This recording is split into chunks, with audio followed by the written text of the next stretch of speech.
இப்போ வந்தால் வந்தால் இந்த சொற்களானது நம்ம எழுதும் போது வந்தால் வருமா வந்தால் வருமா இந்த குழப்பம் நிறைய பேத்துக்கு இருக்கு இல்லைங்களா? இந்த வந்தால் ஓகேங்களா, இந்த பொதுரகம் இல் எங்க வரும், தனிலகரம் இல் எங்க வரும் அப்படிங்கிறத இன்னைக்கு நம்ம தெளிவா பார்த்துடலாம். பாருங்க, வந்தால் ஓகேங்களா, இந்த வந்தால் பொதுரகம் இல் எங்கெங்கெல்லாம் வரும் அப்படின்னா வச்சுக்கோங்களேன், ஒரு பெண்பாலை குறிக்கக்கூடிய சொற்கள் ஓகேங்களா. ஒரு தொடர்ல பெண்பாலை குறிக்குது அப்படின்னா அங்க கண்டிப்பா இந்த இல் தான் வரும், அதாவது பொதுலகர இல் தான் வரும் ஓகேங்களா. அப்புறம் பன்மையில ஒரு சொல், இப்போ ஒன்றுக்கும் மேற்பட்ட இருக்கக்கூடியது பன்மை இல்லைங்களா. அப்ப பன்மையில ஒரு சொல் குறிக்கணும் அப்படின்னா இந்த பொதுரக இல் தான் பயன்படுத்தணும் ஓகேங்களா.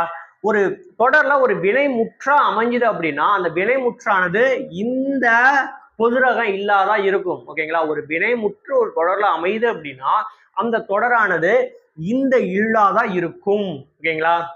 இந்த இல் வராது. ஏன்னா இந்த வந்தால் அப்படிங்கிறது ஒரு வினை எச்சம் ஓகேங்களா, இது வினை முற்று ஓகேங்களா. இந்த வந்தால் அப்படிங்கிறது ஒரு வினை முற்று, இந்த வந்தால் அப்படிங்கிறது ஒரு வினை எச்சம். இது நல்லா தெளிவா ஞாபகம் வச்சுக்கோங்க. பாருங்க, நேற்று அவள் வந்தாள், நேற்று அவள் வந்தாள். அவள் அப்படிங்கிறது என்னது, ஒரு பெண்பால். அப்போ ஒரு பெண்பாலை குறிக்கக்கூடிய இடத்துல இங்க பாருங்க பொதுரக இல் தான் வரும். வந்துருச்சுங்களா? இங்க இந்த இல் தான் வரும். வந்தால் இந்த இல் போடக்கூடாது. ஏன், இங்க ஒரு பெண்ணை குறிக்கிறோம் சரிங்களா. பாருங்க, பள்ளிக்கு சீருடையில் மாலா வந்தாள். அப்ப பள்ளிக்கு சீருடையில் யார் வந்தால், ஒரு பெண் இல்லைங்களா. அப்ப பெண்பாலை எங்கெங்கெல்லாம் குறிக்குதோ அங்க இந்த பொதுரக இல் தான் வரும் சரிங்களா. இப்ப பாருங்க, இந்த பெண்பாலை தவிர இன்னொரு இதுல வரும்னு சொன்னேன், எங்க பன்மையில வரும்னு சொன்னேன் இல்லைங்களா. அப்ப பாருங்க, அவர்கள், மாணவர்கள், மரங்கள், விலங்குகள் ஓகேங்களா, இதெல்லாம் பன்மையில வருதா. அப்ப பன்மையில வரும்போது மரங்கள் அப்படிங்கும்போது இந்த இல் தான், பொதுலகரம் இல் தான் போடணுமே தவிர தனிலகரம் இல் போடக்கூடாது ஓகேங்களா. இப்ப இந்த வந்தால் அப்படிங்கிற பொதுலகர இல் எங்கெங்கெல்லாம் வரும்னு தெரிஞ்சிட்டீங்களா. பின்பால்ல வரும், பன்மையில வரும் சரிங்களா. இப்ப அடுத்து பாருங்க, தனிலகரம் இல் எங்கெங்கெல்லாம் வரும் அப்படின்னா இது வந்து நான் வந்து ஒரு வினை எச்சம் அப்படின்னு சொல்லிட்டேன் இல்லைங்களா. இது என்னது, ஒரு வினை எச்சம் ஓகேங்களா. எதிர்காலத்தை குறிக்கக்கூடிய வகையில தான் இந்த தொடர் அமையும் ஓகேங்களா.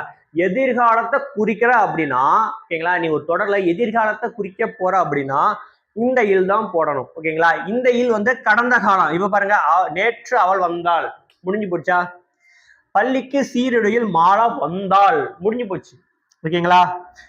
அப்ப இந்த மாதிரி இறந்த காலத்தை குறிக்கும் போது இந்த இல் வரும், எதிர்காலத்தை குறிக்கும் போது இந்த இல் வரும். இந்த இல் வந்தால் அப்படிங்கிறது எங்க பயன்படுத்து அப்படின்னா இது வந்து ஒரு வினை எச்சம் அப்படின்னு சொல்லிட்டேன் இல்லைங்களா. இது வந்து என்னது, ஒரு வினை எச்சம் ஓகேங்களா. வினை எச்சம் அப்படின்னா ஒரு முழுமை பெறாத சொல் இல்லைங்களா. இங்க பாருங்க, வந்தால் செய், வந்தால் செய், வந்தால் செய். அப்ப ஒரு எதிர்காலத்தை குறிக்குது இல்லைங்களா. அப்ப வந்தா நீ செய்ப்பா ஓகேங்களா. அப்ப வினை எச்சம்னா என்னது, ஒரு சொல் வந்தால் அப்படின்னு சொல் வந்து இன்னொரு சொல் வந்து அது கூட இணைவதற்கு காத்து கொண்டிருக்கிறது. வந்தால் அப்படி ஒரு சொல் இருக்கா, அது கூட இன்னொரு சொல் இந்த செய்ங்கிறது வந்து இணையும் போதுதான் இது வந்து ஒரு தொடரா அமையும். ஆனா இது பாருங்க, இந்த சொல் தான் இங்க வந்து முழுமை அடைஞ்சிருக்கும், அதனால இது வினைமுற்று, இது எச்சம். இது மட்டும் நான் வச்சுக்கோங்க, இது வந்து ஒரு வினை எச்சம். இப்ப பாருங்க, வந்தால் செய் அப்படின்னு சொல்லி ஒரு நிபந்தனையை குறிக்கிற மாதிரி இருக்கும் ஓகேங்களா.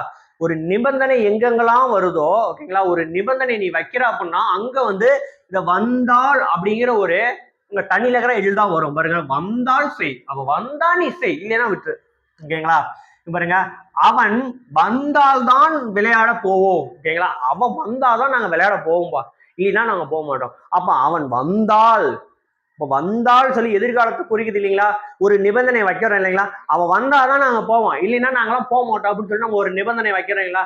அப்ப ஒரு நிபந்தனை நீ வைக்கிற அப்படின்னா அங்க இந்த வந்தால் ஓகேங்களா தனிலகரம் இல் தான் போடணுமே தவிர இங்க பொதுலகரம் இல் அங்க வராது ஓகேங்களா. பாருங்க, நீ சீக்கிரம் வந்தால் உனக்கு பரிசு கிடைக்கும் ஓகேங்களா. நீ சீக்கிரம் வந்தா உனக்கு முதல் பரிசு. ஏய், நீ சீக்கிரம் வந்தாதானே உனக்கு பரிசு, இல்லைன்னா இல்லடா அப்படின்னு சொல்றோம் இல்லைங்களா. அப்புறம் நீ சீக்கிரம் வந்தால், அப்ப நீ சீக்கிரமா வந்தா நாளைக்கு உனக்கு பரிசு கிடைக்கும், இல்லைன்னா இல்ல.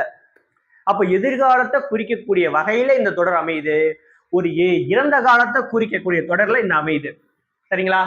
இப்ப வந்தால் வந்தால் எங்க வரும் அப்படிங்கறத நீங்க தெளிவா தெரிஞ்சுக்கிட்டீங்களா, இல்ல எந்த வித குழப்பமும் இல்லைல்ல. ஏதாவது உங்களுக்கு குழப்பம் ஏற்பட்டுச்சு அப்படின்னா கீழே கமெண்ட் பண்ணுங்க சரிங்களா. மீதி இருக்கக்கூடிய 5 விதிகளை அடுத்தடுத்த வகுப்புல நம்ம பார்க்கலாம் சரிங்களா.